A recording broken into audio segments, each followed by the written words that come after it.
25 people were killed by a tornado in Mississippi, just one of a series of storms that have hammered the region.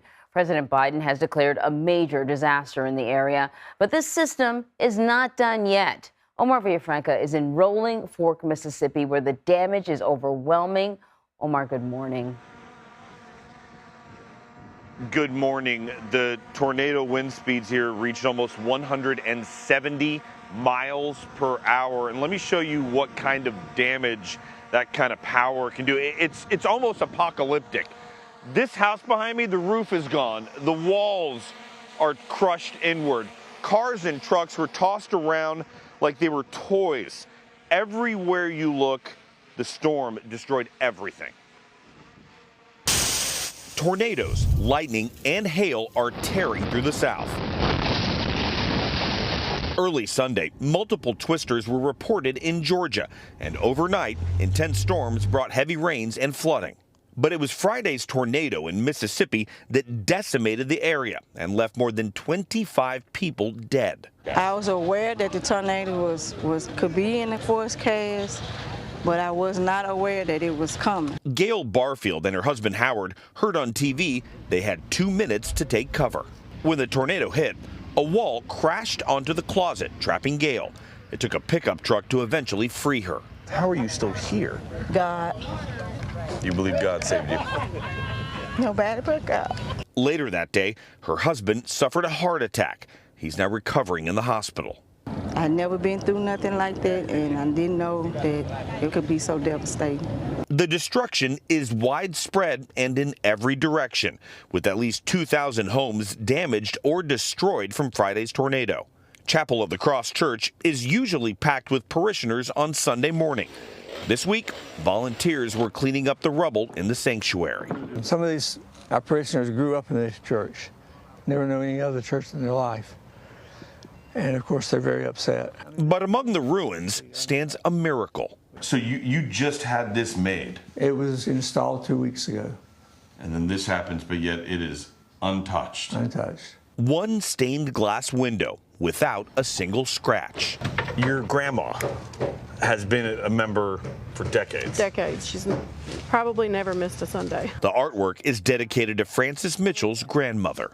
When you saw it, what did you think? Burst into tears. When I rounded the corner and saw it, I don't know, it's just special.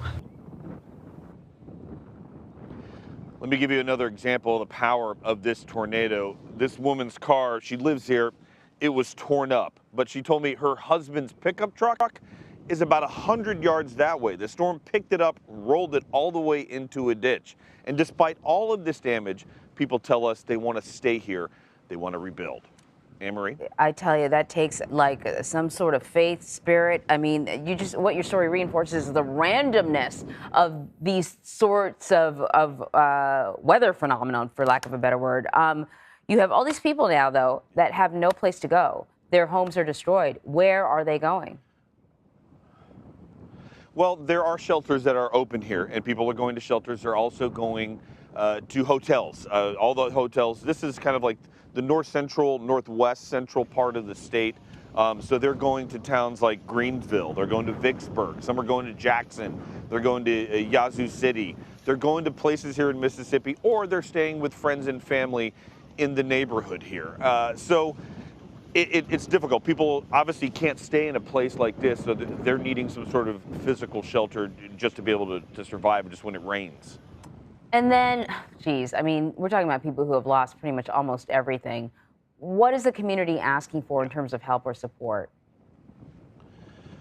Well, at this point, they're getting a lot of support in from other states, but also other communities. I mean, from what we've seen people who knew something happened here. They're from the town over, and they'll bring in supplies. Church groups are bringing supplies. But it's the basics. They're saying, you know, nobody can cook a meal in there like they regularly would at home. So they need food, water, clothing. There's a lot of people. One woman told us we need the basic necessities. We need, you know, socks and underwear, deodorant, toothpaste, toiletries, things like that. And that's what people are asking for, and also help cleaning up. I mean, they want to sift and try to find whatever they can that's salvageable, pictures, diplomas, you know, keepsakes from the family. But they know that this is going to have to be picked up and moved to be picked up as debris collection picks up later on in the week. So we know that President Biden has declared this a major disaster. What does that mean for the people in this community? Well, it frees up funds on the federal level. The state has already done the same thing, but now federal money will start coming in, and that'll trickle down. I mean, it's not going to be a snap of the fingers and automatically things are going to get better. It's going to take time. This is going to take months to clean up, but that's going to take people's time and people's money. So that means there'll be more people who are able to come in here, but also the basic things. I mean, that'll help pay for hotel rooms for people who are staying. They're not going to be able to stay here, so maybe that's an extended stay hotel, or if they need help trying to sign up for help, whether it be food, clothing, some sort of housing if they have to move around. This is going to be very difficult for a lot of people. This is not a very wealthy area here in this portion of Mississippi. So these people are going to need help, and any kind of help that they can get. So, Omar, you said that the people that you spoke to want to stay in this community, which is stunning to me, because I would think after such a terrifying experience, all I'd want to do was create as much distance as possible from it. Why do they want to stay? Well, one family, a couple families actually told me, and the church pastor, is the memories. I said, what kind of area was this? And they said, you have a bunch of older folks who live here, and maybe their kids have moved away to other cities. But when he explained it to me, it was great. He said, come Thanksgiving and Christmas, this is where everybody would come home. This is where grandma was. This is where mom and dad still are.